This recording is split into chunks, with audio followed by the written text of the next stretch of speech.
Hello प्यारे बच्चों। आज की ऑनलाइन क्लास में आप सभी का स्वागत है। आज हम कक्षा 8वीं की गणित कार्य पुस्तिका प्रखर का कार्यपत्रक संख्या 58 हल करेंगे। बाकी के कार्यपत्रक का सलूशन अगर आप देखना चाहते हैं तो उसके लिए आपको इस वीडियो के डिस्क्रिप्शन में सारे लिंक मिल जाएंगे। आइए स्टार्ट करते हैं। कार्यपत्रक 58 जिसका कठिनाई स्तर है मध्यम, दक्षता है दशमलव संख्याओं के जोड़, घटाव, गुणा एवं भाग से संबंधित दैनिक जीवन की समस्याओं को हल कर पाना। तो इन संक्रियाओं के माध्यम से हम दैनिक जीवन की जो समस्याएं हैं दशमलव संख्याओं पर आधारित उनको हम देखेंगे। इसका पहला प्रश्न, रमेश ने अपनी गाड़ी में 15.5 लीटर पेट्रोल भरवाया जिसमें से 10.8 लीटर पेट्रोल खर्च हो गया। बताइए गाड़ी में कितना पेट्रोल बचा। यानी हमें शेष पता करना है। तो हमें 15.5 लीटर पेट्रोल में से 10.8 लीटर पेट्रोल को माइनस कर देना है, घटाव कर देना है। तो शेष पेट्रोल कितना रहेगा? शेष पेट्रोल बचा बराबर 15.5 लीटर में से माइनस कितना करना है? 10.8 लीटर। 10.8 लीटर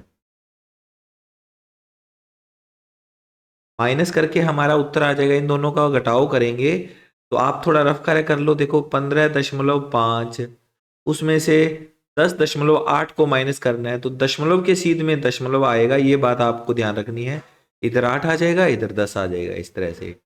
अब घटाव करेंगे, इधर से हासिल लेंगे तो यहाँ पर बच जाएगा, अब बन जाएगा 15। 15 में से 8 घटा देंगे 7, दशमलव के सीध में दशमलव, यहाँ रह गया 4।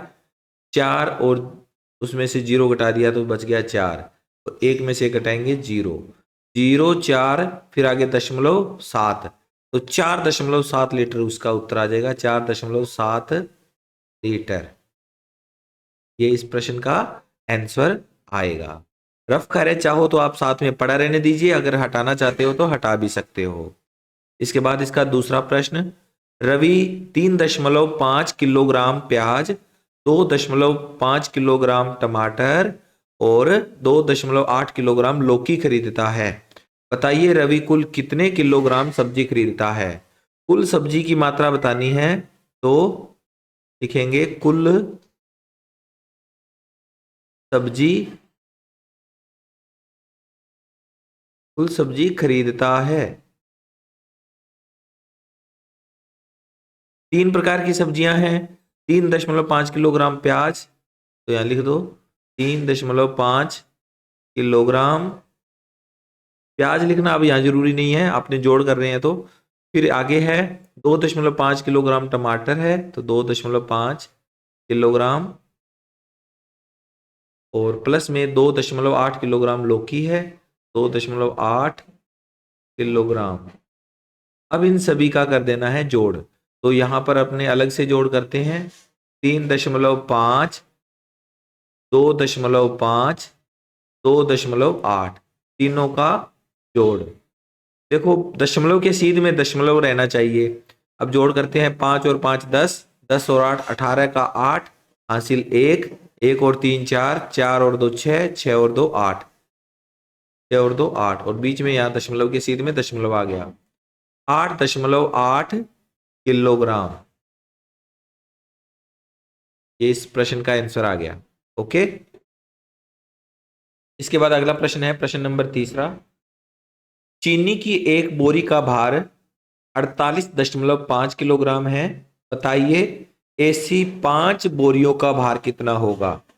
एक बोरी का भार हमें दिया हुआ है, 5 बोरियों का भार निकालना है तो इसमें गुणा होगा, गुणा करके इसका आंसर आएगा। तो पहले हम लिखेंगे एक बोरी का भार बराबर 48.5 किलोग्राम। हमें 5 बोरियों का निकालना है तो लिखेंगे नीचे 5 बोरियों का भार बराबर 5 के साथ गुणा हो जाएगा एक बोरी के वजन का। एक बोरी का वजन 48.5 किलोग्राम है, इसका 5 से गुणा हो जाएगा। तो गुणा वाला सवाल है ये, तो गुणा करेंगे। यहाँ पर अफकार है 48.5 का गुणा करना है 5 के साथ। एक बार आप बिना दशमलव के इसका गुणा करो। 5 5 25, 25 का 5 हासिल 2 बच गई। 5 8 40, 40 और 2 42, 42 का 2 हासिल 4 बच गई। 5 चौके 20 और 4 24, इतना आ गया 2425। लेकिन यहाँ दशमलव चिन्ह लगा हुआ है, तो दशमलव का चिन्ह जहां लगा होता है उसके बाद वाले अंक गिन लीजिए। दशमलव के बाद केवल एक अंक है और इसमें दशमलव नहीं है। दशमलव के बाद एक अंक है, तो जो हमारा उत्तर आया ना उसमें भी दशमलव के बाद में एक ही अंक होगा। तो इसमें यहां पर दशमलव चिन्ह लग जाएगा, तो ये बन जाएगा 242.5। 242.5 किलोग्राम। ओके, ये इस प्रश्न का आंसर हो गया, नोट कर लो इसे। अगला प्रश्न देखो, प्रश्न नंबर चौथा, जिसमें दिया हुआ है यदि 1 मीटर कपड़े का मूल्य 43.50 है तो बताइए 12 मीटर कपड़े का मूल्य कितना होगा। एक मीटर कपड़े का मूल्य हमें दे रखा है 43.50 रुपए और 12 मीटर कपड़े का मूल्य हमने बताना है। तो इस प्रश्न में भी हमें गुणा करना है। तो पहले हम लिखेंगे 1 मीटर कपड़े का मूल्य, 1 मीटर कपड़े का मूल्य बराबर 43.50 रुपए, 43 रुपये 50 पैसे, यानी इसका मूल्य ये दिया हुआ है। 12 मीटर कपड़े का मूल्य निकालना है, तो लिखेंगे नीचे 12 मीटर कपड़े का मूल्य। इसके साथ में आप एक वर्ड लगा सकते हो अतः, इसके साथ में आप लगा दीजिए अतः। यानी एक का हमें पता है तो हम 12 का निकाल रहे हैं, तो इसके लिए हमें 12 का गुणा करना पड़ेगा किसके साथ, 1 मीटर के मूल्य के साथ है। तो 43.50 रुपए के साथ 12 का गुणा करोगे, और गुणा आप डायरेक्टली भी कर सकते हो, गुणा करके भी दिखा सकते हो। अब इस वाले प्रश्न में भी आप डायरेक्ट गुणा कर सकते हो या गुणा करना चाहो तो करके भी दिखा सकते हो। जैसे यहाँ पर मैं लिख दूं 43.50 और इसका गुणा कर रहे हैं हम 12 के साथ। तो पहले हम 2 से गुणा करेंगे। एक बार हम दशमलव चिन्ह को भूल जाते हैं, 2 से गुणा करेंगे तो 2 का 0 से गुणा 0, 2 का 5 से गुणा 2 5 10, 10 का 0 हासिल 1, 2 का 3 से गुणा 2 3 6, 6 और 1 हासिल 7, और फिर आएगा 2 का 4 से गुणा 8।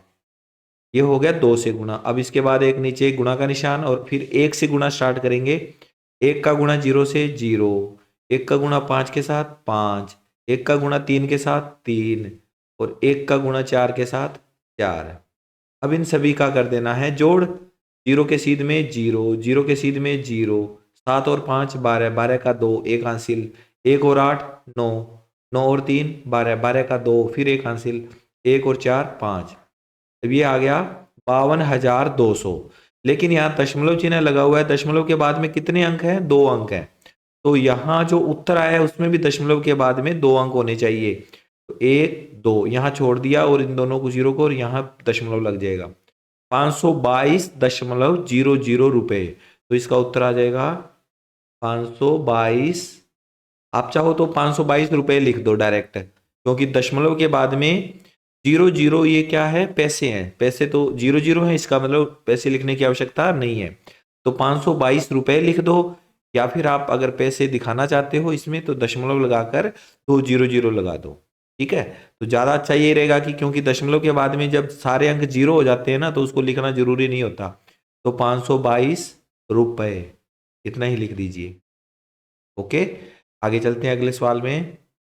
सवाल नंबर 5, तेल के एक पीपे में 18.5 लीटर तेल आता है। एक पीपे में 18.5 लीटर तेल आता है, तो बताइए 129.5 लीटर तेल के लिए ऐसे कितने पीपों की आवश्यकता होगी। कुल मिलाकर तेल अपने पास इतना है, एक पीपे में इतना तेल भरा जाता है, तो कितने पीपों में ये सारा तेल आ जाएगा। तो उसके लिए हमें भाग करना होता है। भाग की संकल्पना से आपको समझ में आ गया होगा। एक पीपे में हमें तेल का पता है, कुल तेल की मात्रा पता है, तो इसके कितने पीपे बनेंगे वो बताने हैं। तो उसके लिए भाग करना होता है। तो हम लिखेंगे यहां पर लिखेंगे एक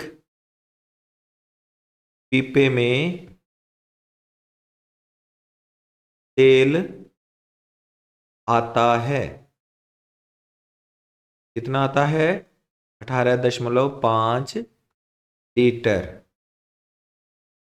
18.5 लीटर। और हमारे पास कुल तेल कितना है?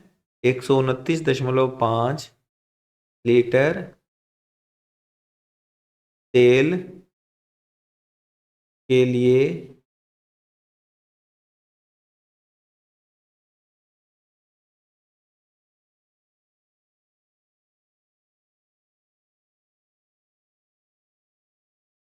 तेल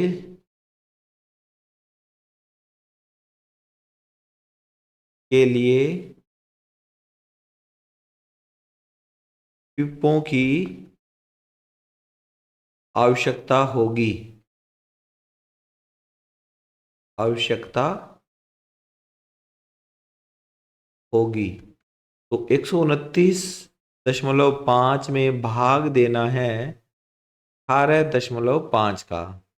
129.5 में 18.5 का भाग देंगे तो ये हमारे पास आ जाएंगे 7 पीपे। अगर आप इसका भाग दोगे ना, पहली बात आप देखो, दशमलव के बाद में एक संख्या है, दशमलव के बाद में एक संख्या है, तो दशमलव चिन्ह से दशमलव चिन्ह कैंसिल हो जाएगा। 129.5 तो बन जाएगा 1295 यानी 1295, और 18.5 बन जाएगा 185। तो 1295 में 185 का भाग देंगे तो किसी पहाड़े से कट जाएंगे, 5 के पहाड़े से। फिर आगे छोटी संख्या होने के बाद में फिर और किसी पहाड़े से भी कट सकता है। तो हमारा आखिरी में जो आंसर आएगा वो 7 पीपे आ जाएंगे। 7 पीपे। 7 पीपे। ठीक है, ये इसका उत्तर आया। आगे है सवाल नंबर 6।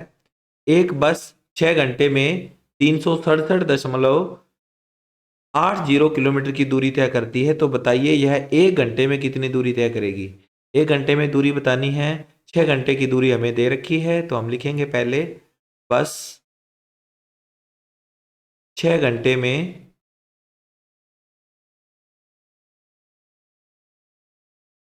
दूरी तय करती है। दूरी तय करती है। कितने किलोमीटर दूरी तय करती है? ये करती है दूरी 367.80 किलोमीटर। कितनी दूरी तय करती है? तो बस 1 घंटे में कितनी दूरी तय करेगी? बस 1 घंटे में दूरी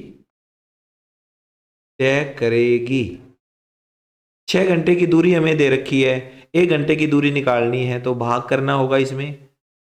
367.80 में भाग दे देना है 6 का। इसका भाग देना है 6 का। 6 का भाग देंगे। अब हम इसमें 6 का भाग देंगे तो कितना आ जाएगा हमारे पास? 61 दशमलव, यहाँ पर मैं भाग दे रहा हूँ, देखो 3 में तो भाग जाता नहीं है, 6 को साथ मिला लेंगे 36। 36 में भाग देंगे 6 तक जाएगा, 7 में भाग देंगे फिर आगे, यहाँ से कुछ नहीं बचा, 7 में भाग देंगे 1 तक जाएगा, 1 आगे चला गया, फिर यह इसके बाद में आ जाएगा 30 किलोमीटर। आप भाग देकर देख लेना इसमें। और दशमलव चिन्ह का ये ध्यान रखना है, दशमलव चिन्ह इसमें तो है नहीं, इसमें लगना है बस। तो वो कहाँ लगेगा, भाग देते टाइम आपको आइडिया लग जाएगा इसका। जहां पर बीच में आ जाता है वो दशमलव चिन्ह, वहां बीच में आने पर लग जाता है वहां। ठीक है, अब आगे है, पिरामिड को पूरा कीजिए। हल करने के लिए प्रत्येक संख्या नीचे दी गई दो संख्याओं के योग के बराबर होनी चाहिए।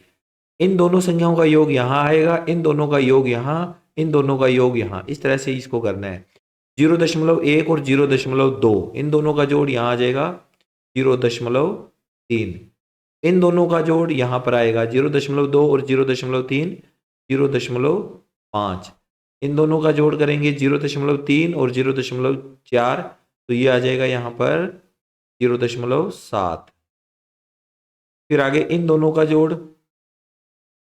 0.3 और 0.5 0.8। तो इन दोनों का जोड़ 0.5 और 0.7 1.2 और फिर इन दोनों का जोड़ करेंगे तो 2.0। ये इसका फाइनल उत्तर आएगा। इसी तरह से इन दोनों का जोड़ 3.1 और 2.2 का जोड़ होगा 3 और 2 5 5.3। इन दोनों का जोड़ करेंगे 2.2 का 2.1 से तो 4.3। इन दोनों का जोड़ 2.1 का 3.2 से तो 5.3। फिर आगे इन दोनों का जोड़ करेंगे 5.3 में 4.3 जोड़ेंगे तो 9.6 और 4.3 में 5.3 जोड़ेंगे तो ये भी 9.6। फिर इन दोनों का जोड़ करेंगे तो 0.6 और 0.6 जब जोड़ होएगा तो 12 बनेगा। 12 का 2 तो यहाँ लग जाएगा, एक हासिल आगे चली जाएगी। फिर उसके बाद 9 और 9 18 और 1 19 19.2। ओके, इसमें देखो इसमें जोड़ करते हैं 2.1 में 1.2 जोड़ेंगे तो कितना बनेगा 3.3। इन दोनों का जोड़ करेंगे 1.2 का 3.2 से तो ये बन जाएगा 4.4 और 3.2 का 1.4 से तो ये बन जाएगा 4.6। अब इन दोनों का जोड़ होगा आगे 3.3 का 4.4 से तो 4 और 3 7 7.7। इन दोनों का जोड़ करेंगे 4.4 का 4.6 से तो ये बन जाएगा 9.0। फिर आगे जोड़ होएगा इनका तो 16.7। इस तरह से ये हमारा कार्यपत्र कंप्लीट हुआ। आई होप आपको प्रत्येक प्रश्न अच्छे से समझ में आया है। मिलते हैं अगले वीडियो में। Take care, bye bye.